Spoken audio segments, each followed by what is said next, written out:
The next set of sort of tips that I have relate to balance and time management, which as parents, I think we can probably all relate to as ongoing struggles. That finding a way to manage your time effectively and find balance between kind of your work and your personal life is not a challenge that goes away ever. But I think that one of the things that can make the college application process particularly challenging for students is the fact that it is another thing that gets kind of piled onto what are often already very busy schedules. So this year is obviously a little bit of an exception because so many activities and even school is for some students taking up a lot less time than it ordinarily would.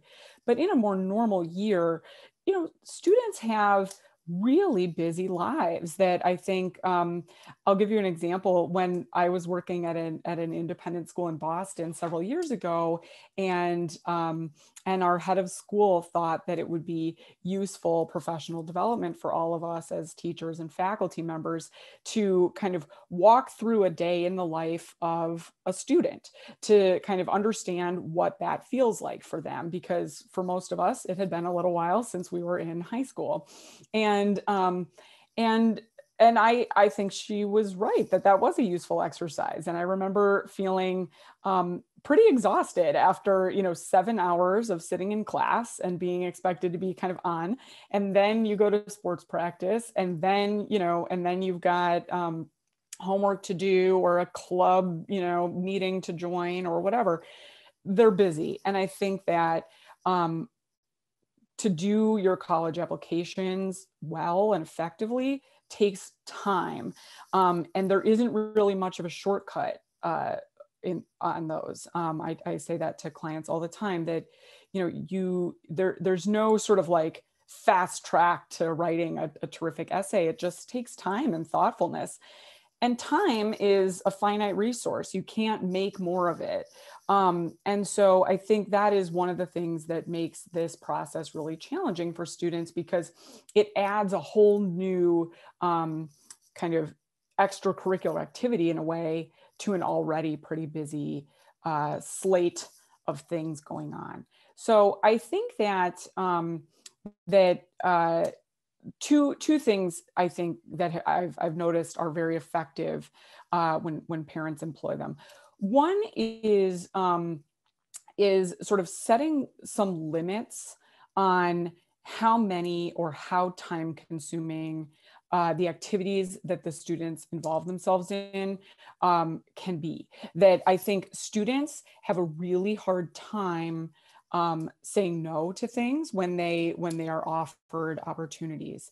And I think not just students, I think I have trouble with that as well, which is why the second bullet point, sort of talking about modeling it, I think this is something where, as parents, particularly working parents, we can be a really helpful example for our children in showing them, first of all, that there is no such thing as sort of perfect balance, that you're very rarely going to have a day or a week where you have exactly enough time to get your work done and exactly enough time to spend devoted to your family and exactly enough time to work out and do the things that you like to do and read novels. That every day, every week, it's a little bit of it requires a little bit of flexibility. It's push and pull. It's balance, and it takes work. And I think that to the extent that we can model that for students and show them, talk through, what are you doing? We got invited to this. I would love to go, but I also, said that I would, contribute this to the food drive that day. And gosh, like, can I do both? Will this be possible? What should I say? Which one should I do? Which is more important? Having those conversations kind of out loud, talking through those decisions for your students, even if they don't say like, gosh, that was a helpful example you just gave, they are picking up on it and they're learning from those examples. And that's really important. Modeling for them that it's okay to say no and set boundaries sometimes. And also showing, and also sometimes being the one to sort of set a boundary for them. I'll give you a really good example. I had a student a couple of years ago who was a great tennis player, and she was expecting to qualify for the state tournament, and that was kind of a goal she'd had for a long time, was to make it into the state tournament. It happened that her senior year, the sort of conference tournament that she would need to play in order to get into the state was at the same time as her school's senior retreat, which was sort of a really big deal socially for the students, that, they all kind of look forward to it. And it was a big community building endeavor. And she was really, really disappointed to find out that these things were taking place at the same time. And so for a little while, she was trying to figure out whether there was a way to do both. What if I do this? What if I play in the first round, and then, I'll get my mom to drive me 5 hours up to camp, and I'll do the first night of the retreat, and then I'm going to take an Uber back, and I'll do, and it was this like massive undertaking trying to figure out the logistics of being able to do both these things. And at some point, her mom and I just said, I think that you're not going to feel very good about either of these endeavors if you try to do both of them. And as much as they are like wonderful, wonderful opportunities, each of them for different reasons, you're going to have to pick which one you want to do. And I think that that was a good lesson for her, because I'm gonna guess that that's not the last time that she'll have to make a choice like that in her life. And so figuring out that you can't do everything, but it's important to devote yourself kind of as fully as possible to the things that you do want to do and that are meaningful and really and that has trade-offs. There's no sort of perfect solution. I think kind of helping students to see that, particularly early in high school, helps, because then when they get faced with these sort of decisions, like, should I pull an all-nighter to like finish up this essay, or should I like get 8 hours of sleep and be ready for my chem test? Like what are the trade-offs inherent in either decision?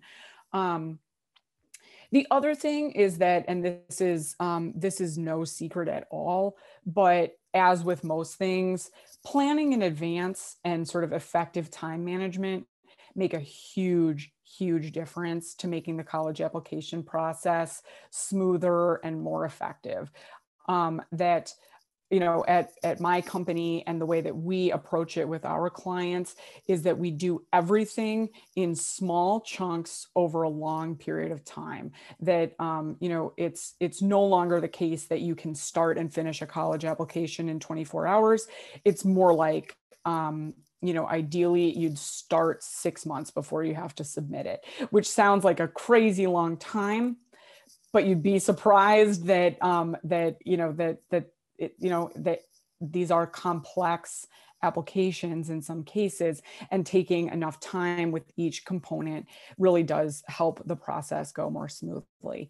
And so I think that, to the extent that you're able to sort of start things early, do so, and set sort of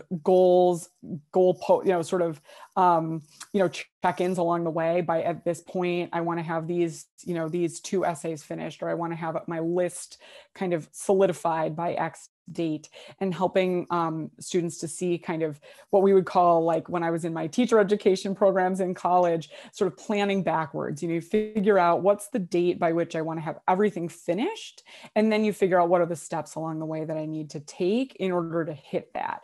And so that's kind of an important like time management technique that I think high school students are totally capable of internalizing, but they sometimes need someone to help them talk that through and figure out the logistics of like, okay, maybe it will take me more than an hour to do that. Maybe I need to spread it over a couple days or whatever.